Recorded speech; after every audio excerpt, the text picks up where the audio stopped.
Yeah. I have a question. So why the hell we sat through J.J. Abrams' 3 bad movies? Oh fuck! I hated that. When we could have had that don't make any sense. How are they scratching for stories and stuff and making up stuff? Because there's too much. Or starting a movie off, doing the first one, but then leaving no instruction manual, no nothing, and then another person comes in, Ryan Johnson, he makes it what he wants to do. People have a backlash about it, and then JJ come back and make up a finish for it. It's like, what you told me, that should have been it. I don't understand. But there's too much. There's too much. Because literally, so just like when you have the annual comic event, it's not like 1 or 2 comics. It's like 20, 30 comics. And there was probably that many, if not more, books for the entire Yokeshvong whole thing. That's fine. But even what you just told me, and I don't know those, that was a story to me. That was complete enough. Right. And anything that was a loose string that would unravel the whole thing, you just kind of omit it, or you use a person that's already that we know to cover that spot. That's the same what they did, like, Civil War. That's not like the Civil War in the comic. Into the Spider-Verse was also an interpretation of Miles Morales. Exactly. Right? So because that was out of the Ultimates run. You don't have to do the whole Ultimates. Yeah, there's tons of content that you could pick from. Right. But so, wow, boy. That's crazy. But it's I get why they didn't want to do that. Let's say you're cherry picking. You've also got the original cast who are fucking old. Love them to death. We should be lucky we got what we got of Princess Leia before Carrie Fisher died. They should have did more of that character anywhere. I think I agree. They should at least have all 3 of them together before. That didn't make any sense. So right, and that's why, like, that's a shame. My ridiculous fan film, I put it 100 years later because I didn't feel like I could do anything with those characters. I didn't have the ability to get like even lookalikes or anything else like that, and I wanted to tell a different story. So I just moved it way past that, and that also alleviates the problem of they had their happy ending, and then Force Awakens has to fuck it up, right? If you're going to include them emotionally, you have to fuck up their happy ending. It's the same thing with like TV shows, and like everything ends awesome at the end of season 1, and it's like, or maybe at the end of season 5, which was the original expected run, and they're like, please make us 2 more seasons. And I was like, here's the new status quo. It's not great. Right. So there's interesting things in there that they could do. Like, I'm sure one of the things that people were disappointed out was Mara Jade, which was one of the characters from the Legacy canon, was Luke's wife. Oh. Yeah. So, I mean, talk about another fucking cool character. Her backstory is that Vader's the right hand of the Emperor, and she was the left hand of the Emperor. So basically, she was Vader's backup. So, the Emperor did this all the time. He trained multiple apprentices. You lose one, hey, you got a backup, right? Yeah, that's true. That's true. So he trained her as an assassin, knows how to do the lightsaber, all this stuff, and she would just go out and take care of problems for the Emperor. So supposedly she was even in Jabba's palace around the same time Luke was, and she gets basically, as the Emperor is dying, she gets a vision from the Emperor of just like, Vader and this kid have fucking betrayed me. Go kill Luke Skywalker.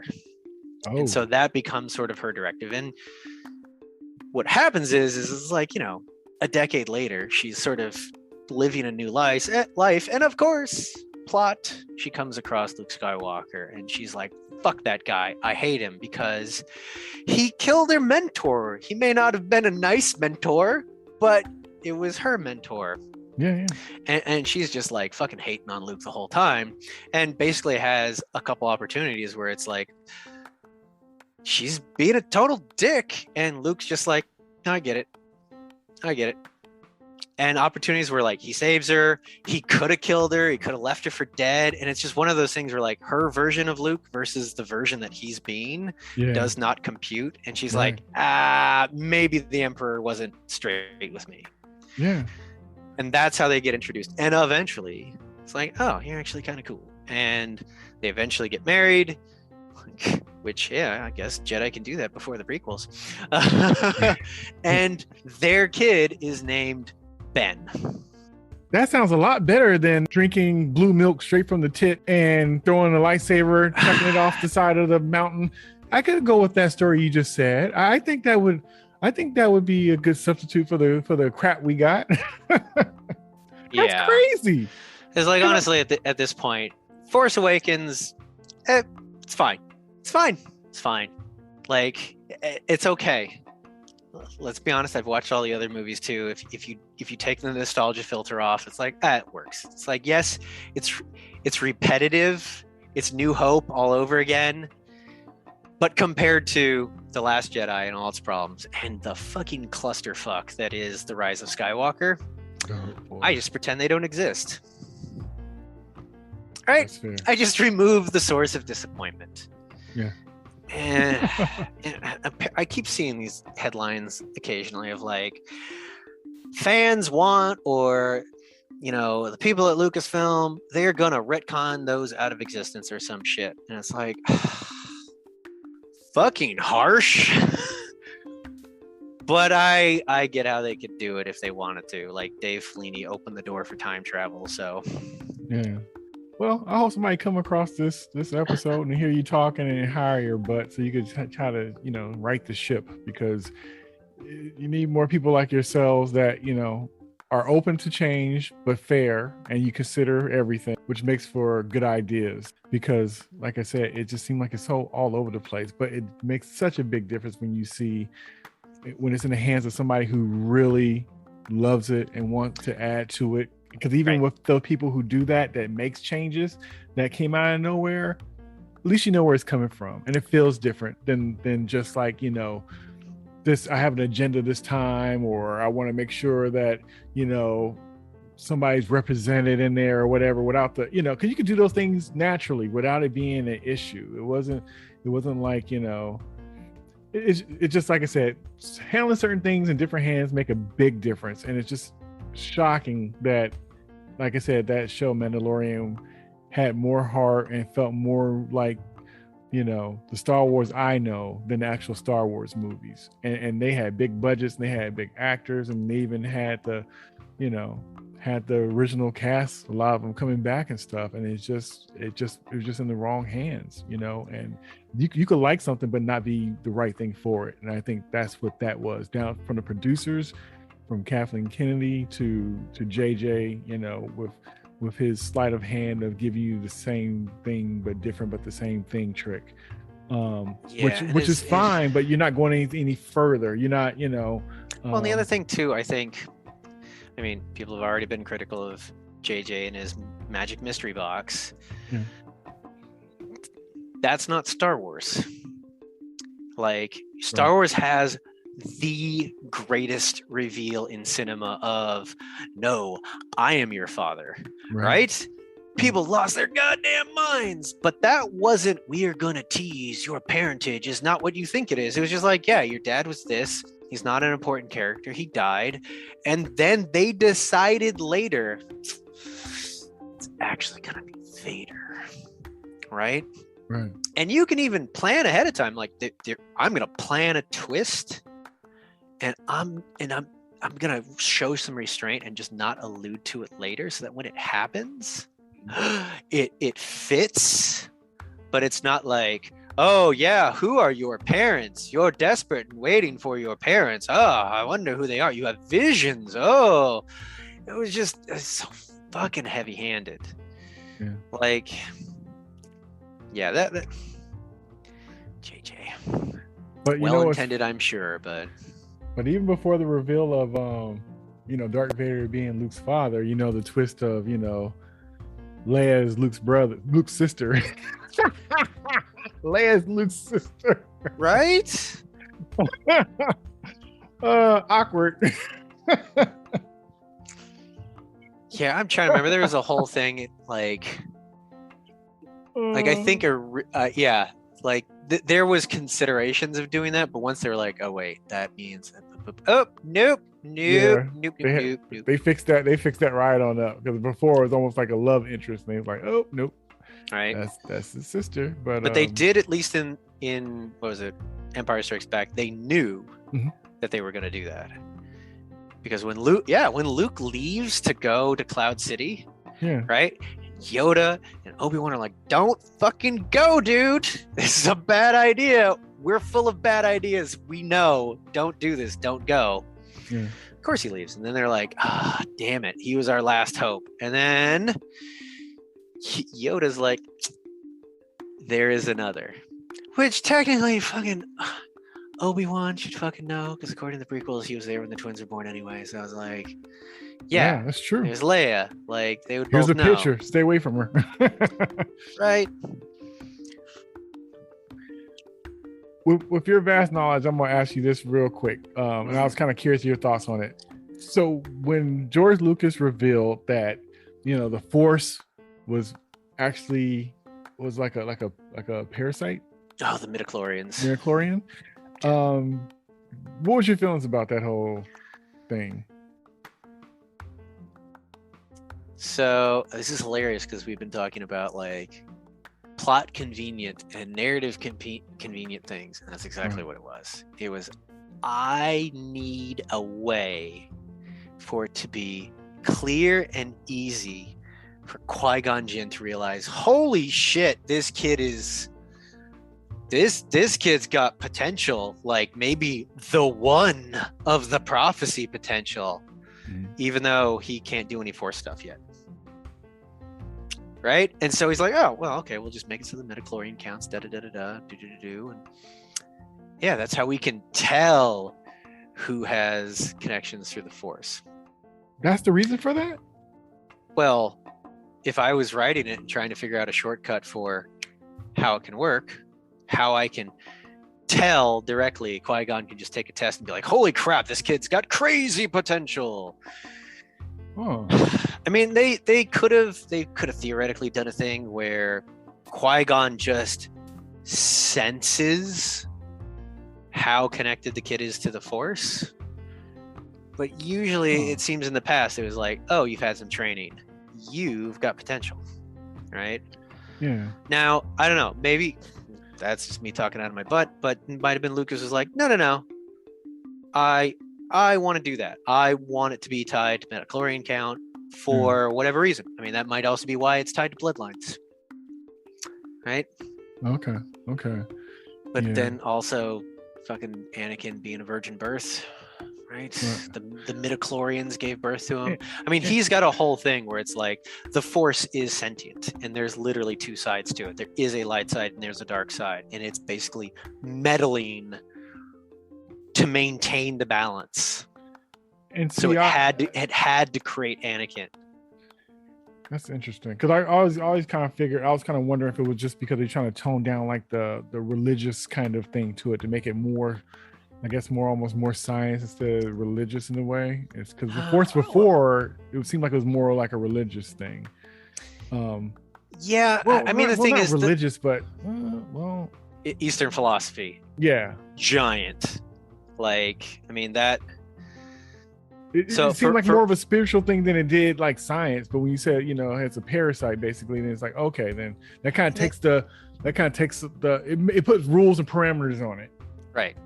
And they already kind of was like, it seems to run through bloodlines because you're strong, just like your father before you, blah, blah, blah. Right. Mm-hmm. But, and that is also the same movie where they're like, they drop the Eastern philosophy. That's where they put it in. Like, it wasn't there in A New Hope. It wasn't there in the first movie.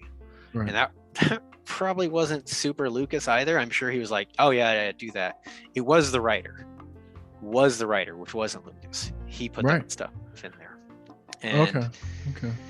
I mean, I was thinking about this the other day, but like going back to all the fan films, that became like a recurring discussion within those fan films, because basically you've got this hodgepodge Eastern philosophy, which I take as, Hinduism and Taoism and Buddhism and Zen, and just sort of puts it all into sort of a generic pot. But central to a lot of those is like, yeah, you and this is Yoda is like, made of this crude stuff we are not. Luminous beings we are. It's like, yeah, you are misidentifying with your body and your ego, that is not the true self. Basically, in the Star Wars interpretation, it's like true self is the Force, right? Which is an underpinning, in my interpretation, of a lot of those Eastern philosophies. Like if you take out the religion from those, because there's the Hindu religion, but there's the Hindu philosophy underneath it of what it's trying to talk about, right? And there was the same thing probably with early Judaism and early Christianity and Islam. There's probably a bunch of mystics doing meditation and other stuff, and they're trying to find ways of talking about it. And people turn that into a goddamn religion instead of like, you're missing the point. Yeah. But for Hindu, Buddhism, Taoism, it's like, you are not the true thing. You are misidentifying with your ego, with your body, and all the rest of that stuff. Like you are the foundations of the river, but you're actually the water of the river. And the water of the river goes from the Amazon and goes to the Mississippi and goes to the Himalayas and rains down. And we are all that, but we're misidentifying with the particular geography that we're at, right? So if you're not identifying with yourself and your ego, right? The light side is you're detaching from things, right? That's why Yoda's like, Anakin, don't, you gotta let go of things, because your attachment to them is what's causing you pain, right? If you love something and care about it, you want to protect it, and you will do things, be motivated by that, right? Totally valid. That's a whole bunch of Eastern philosophy right there. But then you got a bunch of fucking Jedi running around like fucking cowboys, getting involved in everything. Yeah.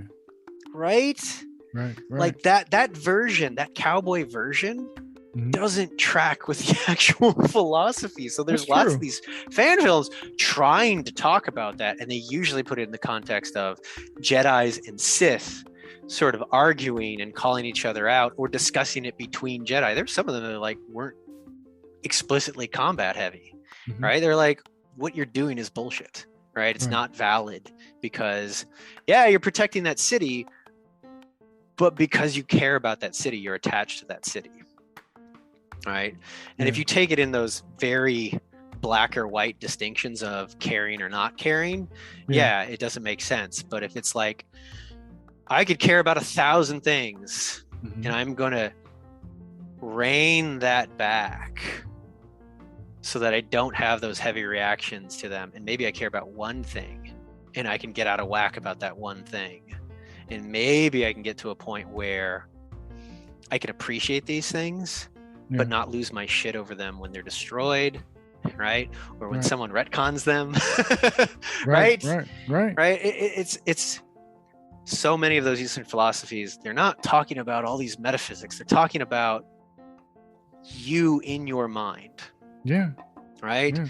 They're using all this metaphysics to just talk about how to exist within yourself, right? And that correlates to the universe and all the rest of the stuff. But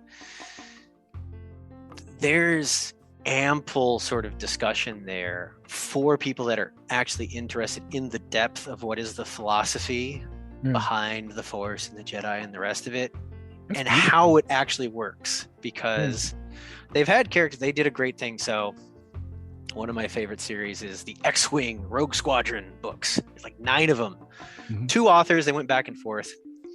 And they introduce a new character, Cornhorn, hotshot pilot. And they're going to form Rogue Squadron, right? Wedge Antilles, Luke's buddy. Ace pilot.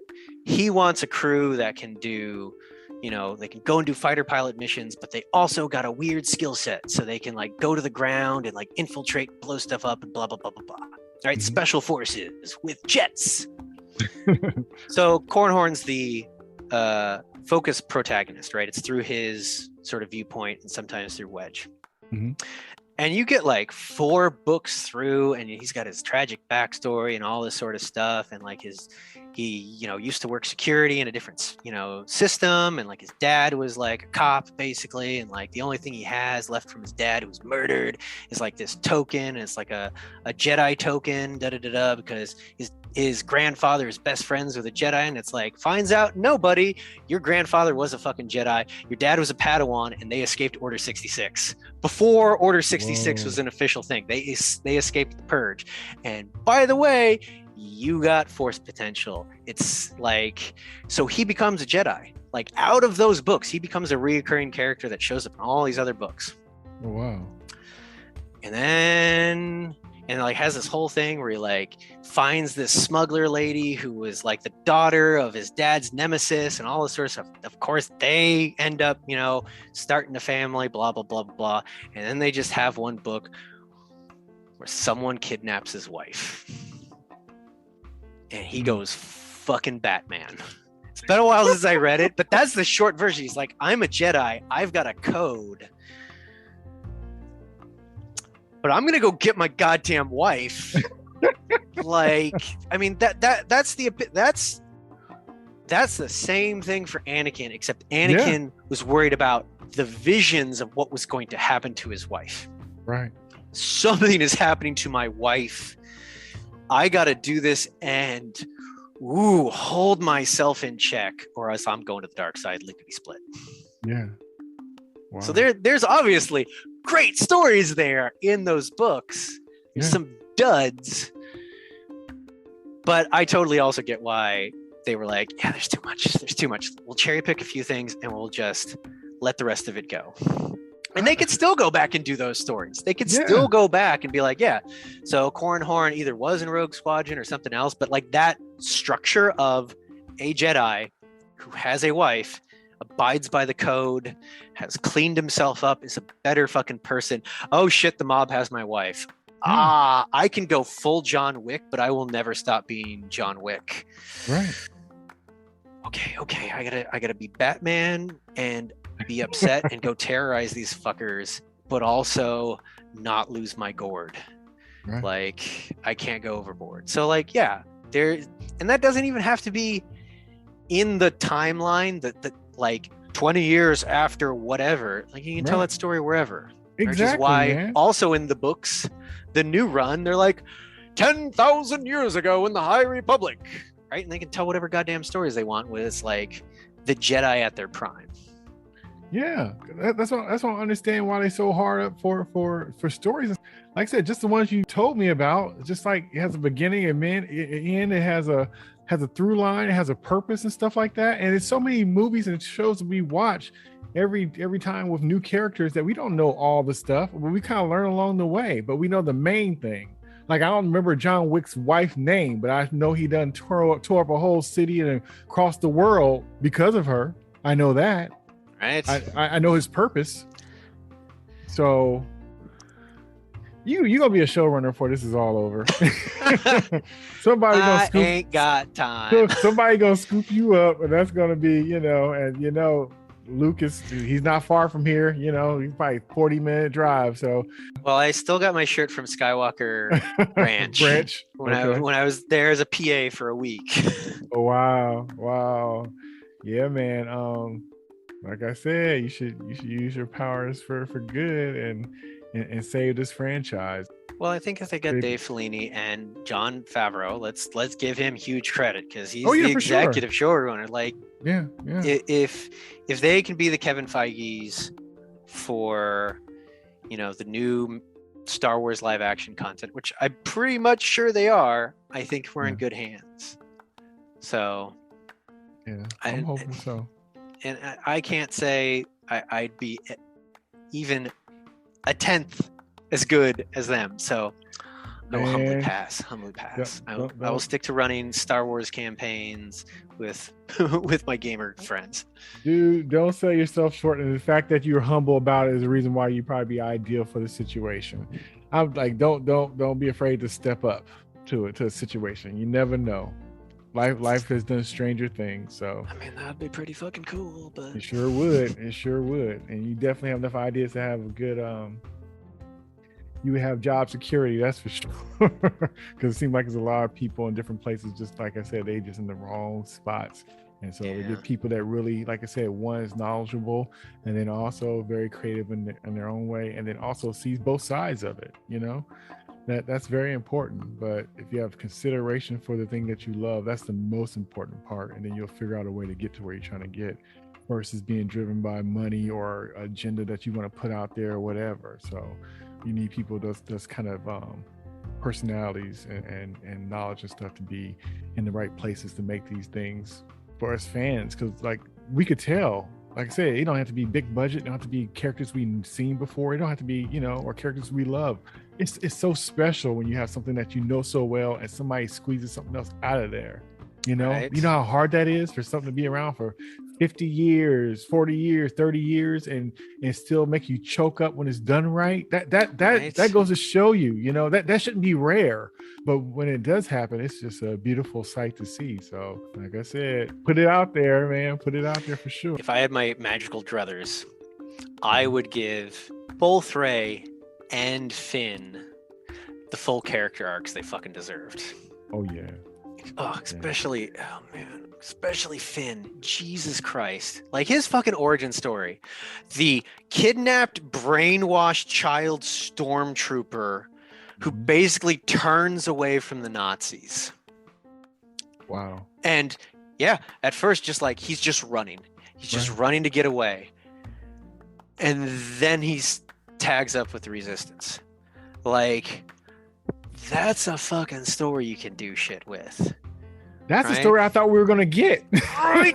Oh, I was. Oh. That's it from the trailer when he just kind of pops up and he got the stormtrooper outfit. And he's just like trying to get away. That's what I thought that we were gonna get, and with force potential, I thought. But you just didn't know. But it's, like I said, but yeah. And, let me say nice things of Rian Johnson's choices, things that I liked. Go for it. The fact that in The Last Jedi, he kind of just threw JJ's "who's your parents" thing out the fucking window. Yes. And made it like, doesn't matter. Like, your parents weren't nobodies in the sense of like low social status, but it's just like, it doesn't matter who your parents are. You get to determine who you are. You don't have to come from the royal line of Force users to be a Jedi, to be important, to do anything else, which he wasn't just doing with Rey. So you remember when that horrible thing where they go to the fucking casino and that whole fucking side quest. Yeah. But they run into the kids who are clearly slaves, working in the stalls, right? And they intentionally, unintentionally, I forget, inspire them a little bit because they're part of the Resistance. They give them the little ring, right? They go back to one of those kids at the end of the fucking movie, and he opens the ring, and it's got the secret Rebel Resistance signal sign in it, right? And he's looking up in the stars and like, I can make a difference too. And then he reaches out and force pulls the broom to him. Right. And it's like, that right there is every kid that has ever grown up watching fucking Star Wars. And the fact that Rey nor that kid has to be descended from the Skywalker line or later on from fucking Palpatine, but that anyone can go out and make a difference. Oh my God, the gut punch from that. Like, right at the end of the movie to hit that fucking note on the head. Oh, it got dusty in the theater. I thought that scene was very powerful, but then I didn't understand because I thought you had to be in a bloodline to have Force. So I didn't understand, so when did that change? Well, I mean, here's the thing. It's like, if you go back just to the prequels where, yes, they established the midichlorian thing, it's like, well, where did any of the Jedi come from? Yeah. Like, there's tons of people that, like, everyone has midichlorians. Some have a little bit more and some have a little bit less, but it, like, are literally all the Jedi celibate, which means anytime the midichlorian count goes up, and they're clearly testing. Yeah. They're clearly testing people all over the place, and then they pull them into the Jedi Academy. Are they just like killing off that bloodline because they don't have a family? Good point. Like, okay. we shouldn't be too concerned with why isn't everyone as powerful as the Skywalkers. There's been tons of Jedis before. They show up wherever. Yeah. Now, whether that's, the will of the Force, saying your midichlorian count's going to be higher, or your midichlorian count's going to be lower, or whether it's just bloodline, it doesn't matter, because it's the protagonist archetype. You can be the special person, right? You can make a difference. You can be the Jedi, right? And so that was one of his themes that I just ate the fuck up, right? You know where I saw that first? A concept like that? Buffy the Vampire Slayer. Last episode of the last season. And they did that spell. I can't remember if she died or sacrificed herself, but then she gave her, because when one Vampire Slayer died, another one takes her place. And so when she died, when they did a spell for, I think she died, and then it kind of gave her powers to like all these different girls. So it's this girl playing baseball, and you had this girl saving her father. So all these girls were just powerful, like it spread the wealth, and it was just so powerful seeing all these girls all over the world who just like, it was beautiful. It was beautiful. Usually everything is about taking from somebody, taking power from somebody, and this was just giving, sacrifice for the betterment of all. Let me give, let me lose, let me share, so others can also share with this, and to pass on as well, to do good things in the world. It's just selfless, and it was just beautiful, man, beautiful. So I felt that same way when I saw that, and I was just like, I'm a sucker for those. The sacrifice trope, like the Calvary showing up, like literally giving up your power at a critical moment so that other people can succeed. Like there's all sorts of stuff like that. Power of friendship. I know it's fucking corny, but Jesus Christ, like, hey, it touches you for a reason. They might call it corny, but it's a reason why it connects to us. It's a reason for that.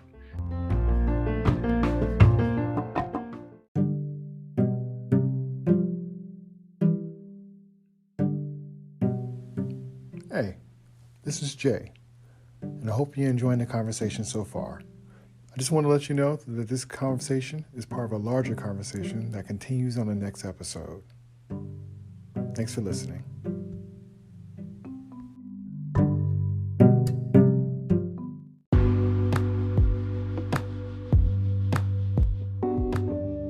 Hey, it's Jay.